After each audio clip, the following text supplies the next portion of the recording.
Hello प्यारे बच्चों, good morning. कैसे हैं आप सब? टॉप ऑफ द वर्ल्ड यानी बहुत खुश, सभी बच्चे खुश हैं, स्वस्थ हैं। तो बेटा ये देखो, ये आज की हमारी वर्कशीट नंबर 32। तो सभी बच्चे वर्कशीट शुरू करने से पहले चैनल को सब्सक्राइब कर लीजिए, बेल आइकन को दबा लीजिए ताकि आगे आने वाली वीडियो का नोटिफिकेशन आपको तुरंत मिल जाए। तो ये आज की हमारी वर्कशीट है। आपको बताइए हमें पहले क्या करना है। सबसे पहले विद्यार्थी का नाम, बच्चे अपना नाम लिखेंगे, यहाँ लिखेंगे कक्षा अध्यापक का नाम। ये हमारी वर्कशीट नंबर 32। क्या डेट है? 8 फरवरी 2021। आज का हमारा विषय है सामाजिक विज्ञान इतिहास, कक्षा 7 के बच्चों के लिए वर्कशीट है। यहाँ लिखेंगे अपना सेक्शन ए, बी या सी, जो भी आपका सेक्शन हो। आज का हमारा टॉपिक है ईश्वर से अनुराग। ये आज का हमारा टॉपिक है ईश्वर से अनुराग। प्यारे विद्यार्थियों, कक्षा छठी में हमने पढ़ा था कि इतिहास सिर्फ राजा रानियों की कहानियों का अध्ययन ही नहीं, बल्कि इतिहास में आम जन स्मारकों एवं साहित्य के इतिहास को भी पढ़ते हैं। आज जिस अध्याय को हम पढ़ना शुरू करने वाले हैं वह इतिहास में भक्तिकाल के नाम से जाना जाता है। हम यह पता लगाने की कोशिश करेंगे कि इस समय के संतों, लेखकों, नारियों व विभिन्न जाति धर्मों के लोगों का जीवन कैसा था, विभिन्न दर्शन व जीवन पद्धति के विषय में उनका क्या नजरिया था।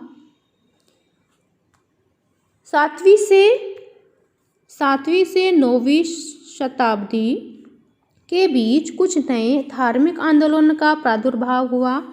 इन आंदोलन का नेतृत्व नयननारों, शैव संतों और अलवारों वैष्णव संतों ने किया। ये संत सभी जातियों के थे। ये शिव एवं विष्णु के प्रति सच्चे प्रेम को मुक्ति का मार्ग बताते थे। उन्होंने संगम साहित्य, तमिल साहित्य का प्राचीनतम उदाहरण और सामान्य सन यानी ईस्वी सन की प्रारंभिक शताब्दियों में रचित में समाहित प्यार और शूरवीरता के आदर्शों को अपनाकर भक्ति के मूल्य में उनका समावेश किया। नयननार और अलवार घुमक्कड़ साधु संत थे। वे जिस किसी स्थान या गांव या स्थान पर जाते थे, वहां के स्थानीय देवी देवताओं की प्रशंसा में सुंदर कविताएं रचकर उन्हें संगीतबद्ध करते थे। भक्ति साहित्य के उत्तर से दक्षिण आने के संदर्भ में एक प्रसिद्ध कहावत कही जाती है कि भक्ति द्रविड़ी उपजी लाए रामानंद, अर्थात भक्ति का उदय दक्षिण भारत में हुआ एवं उसे रामानंद उत्तर भारत लेकर आए। नयननार ये भगवान शिव के उपासक थे। इनकी संख्या 63 यानी 63 थी। और अलवार क्या थे? ये भगवान विष्णु के उपासक थे। इनकी संख्या 12 थी। तो बेटा यहाँ पर दिया गया है कि जो नयननार थे ये भगवान शिव के उपासक थे और इनकी संख्या थी 63। और जो अलवार थे ये भगवान विष्णु के उपासक थे और इनकी संख्या 12 थी। गतिविधि फर्स्ट देखो क्या है।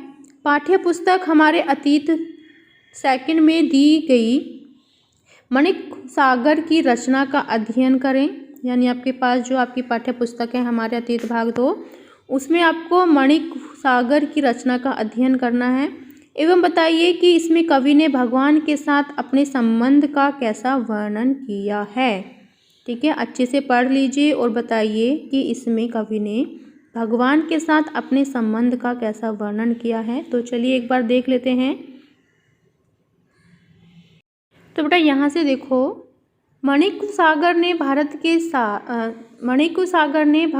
के साथ अपने संबंध को अटूट बताया है तथा यह भी बताया है कि सिर्फ उनके नाम को लेने से ही मोक्ष प्राप्त हो सकता है। उन्होंने यह भी बताया है कि जब से उनका भगवान से संबंध हुआ है तब से वह दुख, सुख तथा अन्य सभी भौतिक वस्तुओं से विचलित होना छोड़ चुके हैं। उन्होंने कहा है कि हमें सरल हृदय से भगवान के प्रति अपना प्रेम व्यक्त करना चाहिए।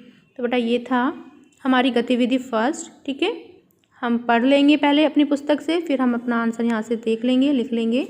ओके, फिर नेक्स्ट देखो, नेक्स्ट क्या है। फिर नेक्स्ट है सही व गलत बताइए। प्रश्न नंबर 1, भक्ति का उदय दक्षिण भारत में हुआ। तो ये तो बिल्कुल ठीक है। ठीक है, हमें सही गलत बताना है। फिर नयननार की संख्या 12 थी। तो बेटा ये गलत है क्योंकि नयननार की संख्या थी 63। तो ये हो जाएगा गलत।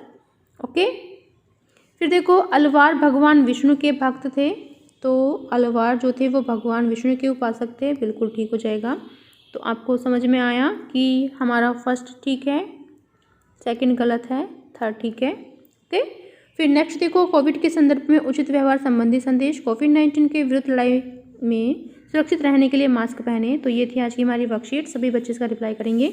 मिलते हैं कल नई वर्कशीट के साथ। आपका दिन शुभ हो। Have a nice day. Bye bye बेटा। वीडियो को लाइक कीजिए, सभी दोस्तों के साथ शेयर कीजिए। Thank you.